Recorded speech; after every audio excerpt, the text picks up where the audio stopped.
അഭിമന്യ പാമ്പാടി പിതാവ് കാസയെ കൂട്ടുപിടിച്ചുകൊണ്ട് നടത്തിയിരിക്കുന്നത് ഒരു സ്വയം വിമർശനമാണ്.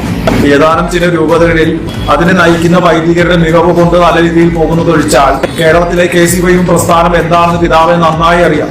അതുകൊണ്ടാണ് കാസ പറഞ്ഞു എന്ന് പറഞ്ഞുകൊണ്ട് ഒരു പരാമർശം പിതാവ് നടത്തിയിരിക്കുന്നത്. മറ്റ് സമുദായത്തിലെ സംഘടനകൾ അവരുടെ സമുദായത്തിനും വിശ്വാസങ്ങൾക്കും വേണ്ടി കാലഘട്ടത്തിനനുസരിച്ച് മാറി ശക്തമായി പ്രതികരിക്കുകയും പ്രവർത്തിക്കുകയും ചെയ്ത് വളർന്നു വലുതായി മുന്നോട്ട് വരുമ്പോൾ ഇവിടെ സഭയുടെ ഔദ്യോഗിക അംഗീകാരവും 19 വർഷം പഴക്കവുമുള്ള KCYM എന്ന് പറയുന്ന പ്രസ്ഥാനം സ്വന്തം നിലയിൽ എന്ത് പ്രവർത്തനമാണ് നടത്തുന്നത്? സിമിത്തേരി ക്ലീനിങ്, പുൽക്കൂട് നിർമ്മാണം, പള്ളിപ്പെരുന്നാളിന് ഐസ്ക്രീം കച്ചവടം, വൈകുന്നേരം DJ നാഗനൃത്തം. ഇതിന്റെ അപ്പുറത്തേക്ക് എന്ത് പ്രവർത്തനമാണ് പിതാവെ അവർ ചെയ്യുന്നത്? ഈ കാലഘട്ടത്തിൽ നിരവധി പ്രസിദ്ധികൾ ഈ സമുദായം നേരിടുന്ന ഈ കാലഘട്ടത്തിൽ ക്രിസ്ത്യൻ വിഭജന പ്രസ്ഥാനത്തിന്റെ ഭാഗത്ത് നിന്ന് ഇങ്ങനത്തെ ഒരു പ്രവർത്തനമാണോ വേണ്ടത്? ബൈബിൾ വിശുദ്ധ വേദഗ്രന്ഥം വീസൊഴിച്ച് കത്തിച്ചാൽ അറിഞ്ഞ ഭാവമില്ല. പുൽക്കൂടും അതിലിരിക്കുന്ന തിരിച്ചനുഭവങ്ങളും എടുത്തുകൊണ്ട് തോട്ടിലെറിഞ്ഞാലും ഒരു പ്രശ്നവുമില്ല. വൈദികരും പിതാക്കന്മാരും കന്യാസ്ത്രീകളും സ്കൂൾ മാനേജർമാരും മാത്രമറിയപ്പെട്ടാലും ഒരു വിഷയവുമില്ല. സ്വന്തം രൂപതയിലെ വിശുദ്ധ ഖുർആനെടുത്ത് കപ്പസ് കറിഞ്ഞിട്ട് അറിഞ്ഞ ഭാവമില്ല. കൂടെ നിൽക്കുന്ന പെൺപിള്ളാരെ ജിഹാദികൾ കൊണ്ടുപോയാലും ഒരു പ്രശ്നവുമില്ല. ഇനി ഇവരെങ്ങനെയാണ് വിമർശിക്കാതിരിക്കുന്നത്? ഇത്തരത്തിലൊരു വിവിധ സംഘടന എന്തിനാണ് ഈ സമുദായത്തിന്? ഒരു കാലത്ത് ഭൂമിയിലെ സ്വർഗമായിരുന്നു ലെബനൻ എന്ന് പറയുന്ന കൊച്ചു ക്രിസ്ത്യൻ രാജ്യം.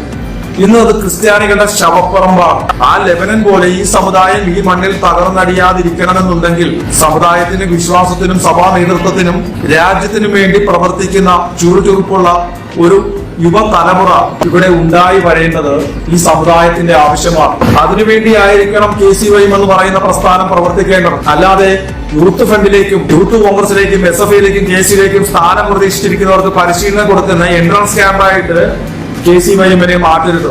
അതിനെ സ്വതന്ത്രമായി പ്രവർത്തിക്കാൻ അനുവദിക്കാതെ അതിന്റെ നേതൃത്വം കൈയാളുന്ന വൈദികരും തങ്ങളുടെ സ്വാർത്ഥ ലാഭങ്ങൾക്കും രാഷ്ട്രീയ നേട്ടങ്ങൾക്കും വേണ്ടി ആ സംഘടനയെ ഉപയോഗിക്കരുത്. അങ്ങനെയൊക്കെ ചെയ്യുമ്പോൾ ഞങ്ങൾ അതിനെ വിമർശിച്ചിട്ടുണ്ട്, ഇനിയും വിമർശിക്കും. അത്തരം പ്രവർത്തികളെ ഞങ്ങൾ എതിർക്കും. അതിനു വേണ്ടിയിട്ട് നീയൊക്കെ ഞങ്ങളെ തെരുവിൽ നേരിടും എന്നൊക്കെ പറയുന്നത് ഇതിന്റെയൊക്കെ വ്യാമോഹം മാത്രമാണ്. നീയൊന്നും അതിനൊന്നും ആയിട്ടില്ല. ഇതിന്റെയൊക്കെ ഒരു വീഡിയോ ഞങ്ങൾ കണ്ടു. മുഖം പോലും കാണിക്കാതെ, ഞങ്ങളുടെ പേര് പോലും എടുത്ത് പരാമർശിക്കാതെ ഞങ്ങളെ തെരുവിൽ നേരിട്ട് കളയുമെന്ന് പറഞ്ഞിരുന്ന വീഡിയോ ഞങ്ങൾ കണ്ടു. ഞങ്ങൾക്ക് പറയാനുള്ളത് ഇതുപോലെ വന്നിരുന്നത് മുഖം കാണിച്ചുകൊണ്ട് നേരിട്ട് ഞങ്ങൾ പറയും. നേരിട്ട് ചെയ്യാവുന്നത് ഞങ്ങൾ നേരിട്ട് ചെയ്യും. അല്ലാതെ ആരെങ്കിലും സോഷ്യൽ മീഡിയയിൽ ഉണ്ടാക്കിപ്പെടുന്ന വീഡിയോയുടെ ഉത്തരവാദിത്വം ഞങ്ങൾക്ക് ഏറ്റെടുക്കേണ്ട ആവശ്യമില്ല. ഞങ്ങൾക്ക് പറയാനുള്ളതും ചെയ്യാനുള്ളതും ഞങ്ങൾ നേരിട്ട് ചെയ്യും. ഞങ്ങളെ തെരുവിൽ നേരിടും എന്ന് പറഞ്ഞാൽ നിന്റെയൊക്കെ മൂക്കിന് താഴെയല്ലേ, നിന്റെയൊക്കെ തൊട്ടടുത്തല്ലേ വിശുദ്ധ ബൈബിൾ അഗ്നിക്കിരയാക്കിയത്? നീയൊക്കെ പ്രതിഷേധിച്ചോ? കമ്മ്യൂണിറ്റി ഹെൽത്ത് സെന്ററിൽ ഉൾക്കൂടി തിരിച്ചു പോകുന്ന സ്ഥലത്ത് മുസ്തഫ എടുത്തുകൊണ്ട് തോട്ടിലിറങ്ങി നീയൊക്കെ പ്രതിഷേധിച്ചോ? പോട്ടെ, ഏതാനും ആഴ്ചകളിലേ ആയിട്ടുള്ളൂ നിന്റെ രൂപതയിൽ നിസ്കരിക്കാൻ ഇടം കൊടുക്കാത്തതിന്റെ പേരിൽ കന്യാസ്ത്രീകളെ ഭീഷണിപ്പെടുത്തുകയും അസഭ്യം പറയുകയും ചെയ്തു. അത് കഴിഞ്ഞ് വിശുദ്ധ ഖുർആനെടുത്ത് കക്കൂസിലെറിഞ്ഞു. നീയൊക്കെ എന്താണ് പ്രതികരണം നടത്തിയത്? എനിക്കൊരു പ്രതിഷേധ പ്രകടനം നീയൊക്കെ നടത്തിയോ? മുദ്രാവാക്യങ്ങൾ ഉച്ചത്തിൽ വിളിക്കാനുള്ള ഭയം കൊണ്ടാണെങ്കിൽ മൂടി കെട്ടിക്കൊണ്ടൊരു പ്രകടനം നടത്തിക്കൂടായിരുന്നു. നീയൊക്കെയാണ് കാസയെ തെരുവിൽ നേരിടാൻ പോകുന്നത്. നീയൊന്നും അതിനൊന്നും ആയിട്ടില്ല.